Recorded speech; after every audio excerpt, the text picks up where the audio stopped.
Glória a Deus, que a paz e a graça vos sejam multiplicados. Amém?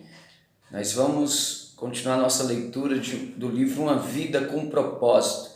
E hoje vamos entrar no quarto propósito para o qual Deus nos criou, que é: você foi moldado para servir a Deus. Mas antes, deixa eu orar por você.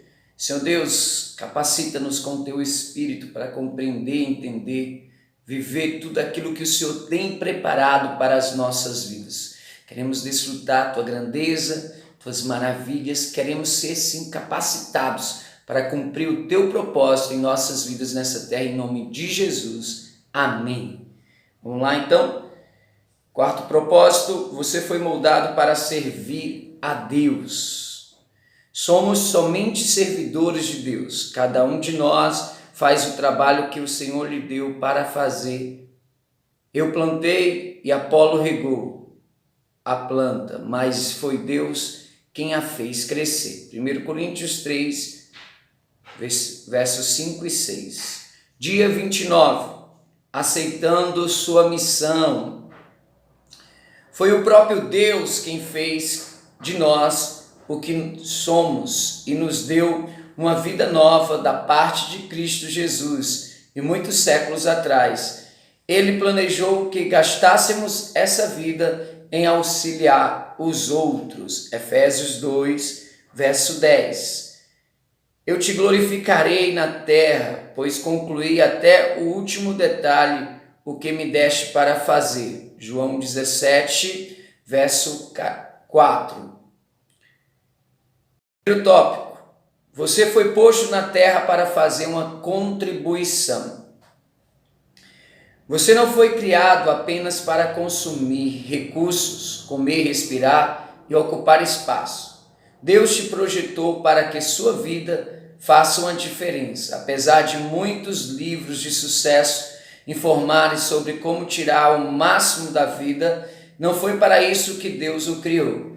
Você foi criado para acrescentar a vida da terra, não apenas para extrair de Deus, não apenas para extrair. Deus quer que você devolva algo. Esse é o quarto propósito de Deus para a sua vida. Se chama ministério ou serviço. A Bíblia fornece os detalhes. Mas, primeiro detalhe: você foi criado para servir a Deus. A Bíblia diz: Deus nos criou para que fizéssemos as boas obras que Ele já havia preparado para nós. Olha aí.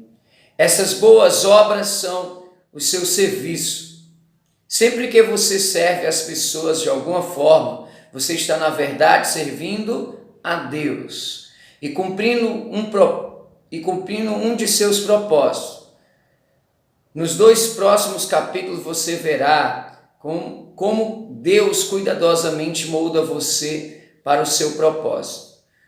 O que Deus disse para Jeremias também vale para você. Antes que eu fizesse no útero da sua mãe, eu escolhi.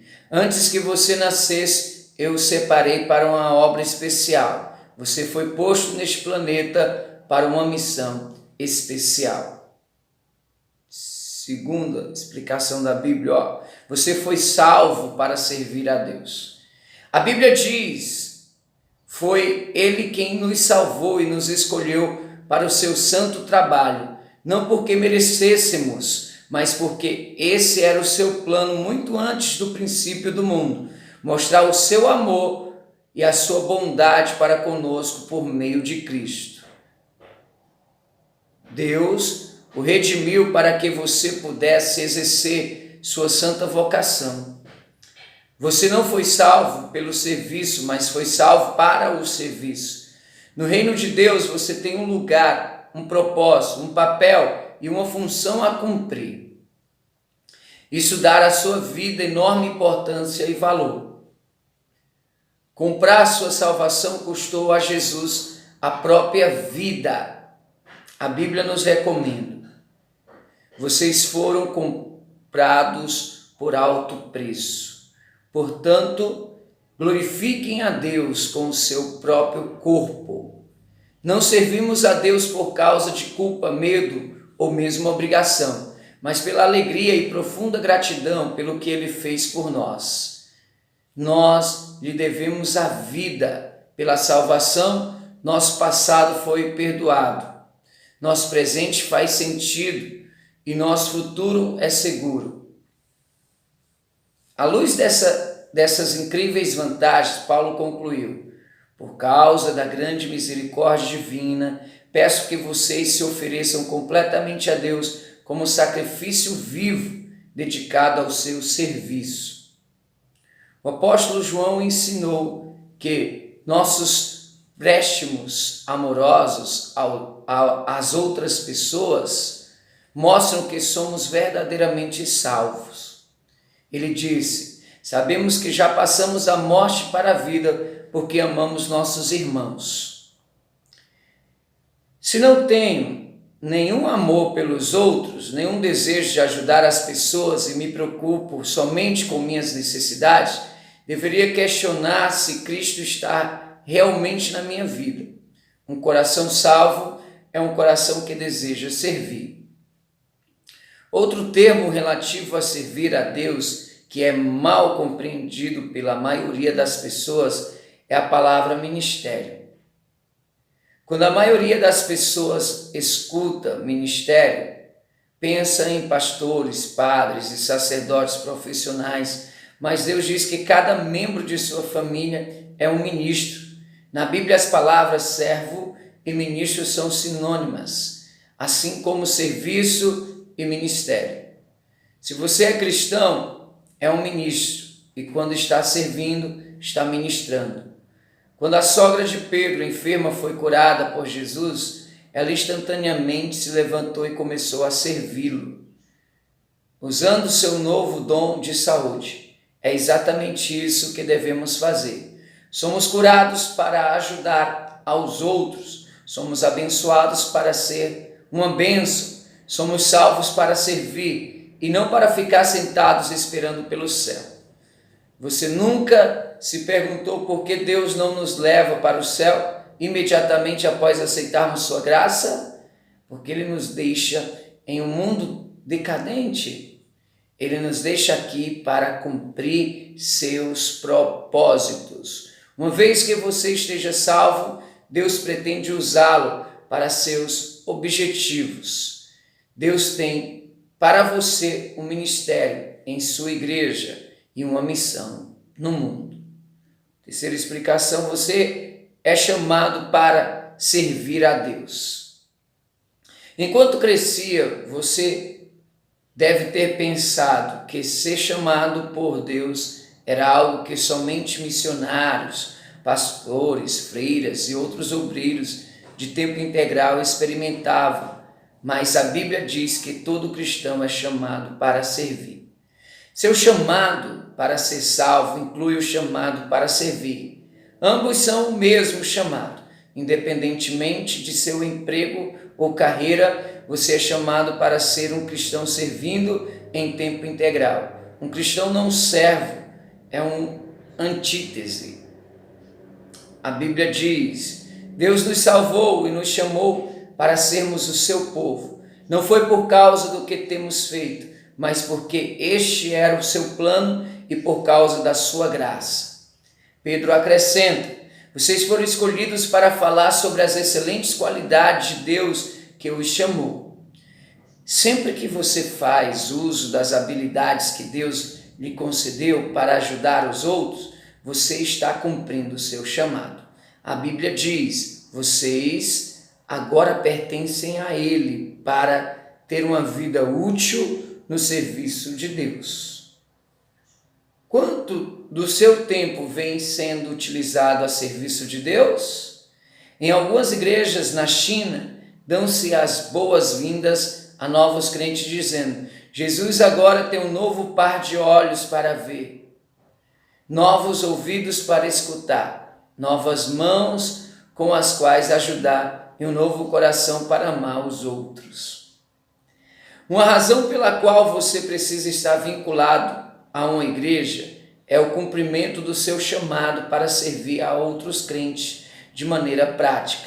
A Bíblia diz: todos vocês juntos são o corpo único de Cristo e cada um de vocês é um membro separado e necessário a Ele.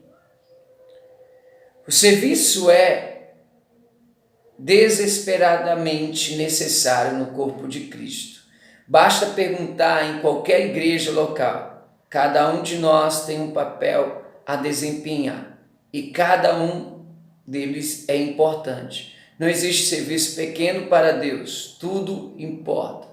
Do mesmo modo, não existem ministérios insignificantes na igreja. Alguns são visíveis e alguns são desempenhados nos bastidores, mas todos são valiosos. Ministérios pequenos ou velados fazem frequentemente uma grande diferença. Em minha casa, a luminária mais importante não é o enorme lustre da sala de jantar, mas a pequena luz noturna que me impede de tropeçar quando levanto à noite. Não há uma coleção exata entre tamanho e importância. Uma correlação exata entre tamanho e importância. Todo ministério é importante porque todos dependemos um dos outros para funcionar. O que acontece quando uma parte do seu corpo deixa de funcionar? Você adoece. O resto do seu corpo sofre. Imagine se seu fígado decidisse começar a viver por conta própria. Eu estou cansado. Não quero mais servir este corpo. Quero um ano de folga, só me alimentando. Eu tenho de pensar no que é melhor para mim. Deixe que outra parte do corpo assuma. O que aconteceria? O seu corpo iria morrer. Hoje em dia, milhares de igrejas locais estão morrendo por causa de cristãos que não têm vontade de servir. Eles ficam assistindo de lado e o corpo sofre. Quarta explicação, A ordem é servir a Deus. Jesus foi categórico. A atitude de vocês deve ser igual a minha, porque eu, o Messias, não vim para ser servido, mas para servir e dar a minha vida por muitos. Para os cristãos, servir não é questão de opção, não é algo a ser encaixados em nossas agendas, caso haja tempo disponível. Servir é o núcleo da vida cristã. Jesus veio para servir e para dar. Esses dois verbos também devem servir para definir sua vida na terra. Serviço e doação resume o quarto propósito de Deus para a sua vida. Madre Teresa disse certa vez: viver em santidade consiste em realizar a obra de Deus com um sorriso. Jesus ensinou que a maturidade espiritual nunca é um fim em si mesma. Maturidade é para o ministério. Nós crescemos para nos doar. Seguir aprendendo mais e mais não é o suficiente. Precisamos agir de acordo com o que sabemos e pôr em prática o que afirmamos acreditar. Impressão sem expressão causa depressão. Estudar sem trabalhar leva à estagnação espiritual. A antiga comparação entre o Mar da Galileia e o Mar Morto ainda é verdadeira. O Mar da Galileia é cheio de vida, porque recebe água e também a escoa. No Mar Morto nada vive, pois ao contrário do primeiro, não há saída de água. A última coisa que muitos crentes precisam hoje em dia é participar de outro estudo bíblico. Eles já sabem muito mais do que põem em prática. O que eles precisam é de experimentarem servir, nas quais possam exercitar seus músculos espirituais. Servir é contrário à nossa inclinação natural. Na maior parte do tempo estamos mais interessados em nos servir do que no serviço. Dizemos: estou procurando uma igreja que entenda as minhas necessidades e me abençoe, e não estou procurando um lugar onde possa servir e ser abençoado. Esperamos que os outros nos sirvam e não ao contrário. Mas à medida que amadurecemos em Cristo, o foco de nossa vida deve ser deslocado progressivamente para termos uma vida de serviço. Um seguidor de Jesus maduro deixa de perguntar quem irá alcançar minhas necessidades e começar a perguntar as necessidades de quem eu vou alcançar. Você alguma vez já fez essa pergunta? Preparando-se para a eternidade. No fim de sua vida na terra, você ficará perante Deus e Ele avaliará como você serviu aos outros com sua vida. A Bíblia diz: cada um de nós prestará contas de si mesmo a Deus. Pense nas implicações disso. Algum dia Deus irá comparar quanto tempo e energia gastamos conosco em relação ao que utilizamos para servir aos outros. Nesse momento, todas as nossas desculpas para o egoísmo soarão vazias. Eu estava muito ocupado, ou eu tinha meus próprios objetivos, ou eu estava preocupado em trabalhar, me divertir ou em preparar minha aposentadoria. A todas as desculpas, Deus responderá: sinto muito, resposta errada. Eu o criei, salvei, chamei e ordenei a você que tivesse uma vida de serviço aos outros. Qual parte você não entendeu? A Bíblia alerta os que não crerem. Ele derramará a sua ira e o seu castigo sobre os que vivem para si mesmos. Mas para os cristãos isso significa a perda das recompensas eternas. Nós só estamos completamente vivos quando ajudamos os outros. Jesus diz: se você insistir em salvar a sua própria vida, você a perderá. Somente aquele que põe de lado a sua vida por minha causa e por causa da boa nova é que saberão realmente o que significa viver. Essa verdade é tão importante que é repetida 5 vezes nos evangelhos. Se você não está servindo, está apenas existindo, porque a vida foi feita para o ministério. Deus quer que você aprenda a amar, a servir as pessoas de forma altruísta. Serviço e importância. Você dará a vida por algo. O que será? Uma carreira, um esporte, um passatempo, fama, riquezas? Nenhuma dessas coisas será importante para sempre. Servir é o caminho para a verdadeira importância. É através do ministério que descobrimos o significado da vida. A Bíblia diz: todos achamos nosso significado e função como parte do seu corpo. Ao servirmos juntos na família de Deus, nossa vida assume uma importância eterna. Paulo diz: quero que vocês pensem como tudo isso torna vocês mais importantes, não menos, por causa daquilo de que vocês são parte. Deus quer usá-lo para que você faça diferença no mundo dele. Ele quer trabalhar por meio de você. O que importa não é a duração da sua vida, mas a contribuição que ela dá. Não quanto você viveu, mas como viveu. Se você não está envolvido em algum serviço ou ministério, que desculpa tem usado? Abraão era velho, Jacó era inseguro, Lia era sem atrativos, José foi maltratado, Moisés gaguejava, Gideão era pobre, Sansão era codependente, Raabe era imoral, Davi teve uma amante e todo tipo de problema familiar. Elias tinha tendência suicida, Jeremias era depressivo, Jonas era relutante, Noemi era viúva, João Batista era excêntrico, para dizer o mínimo.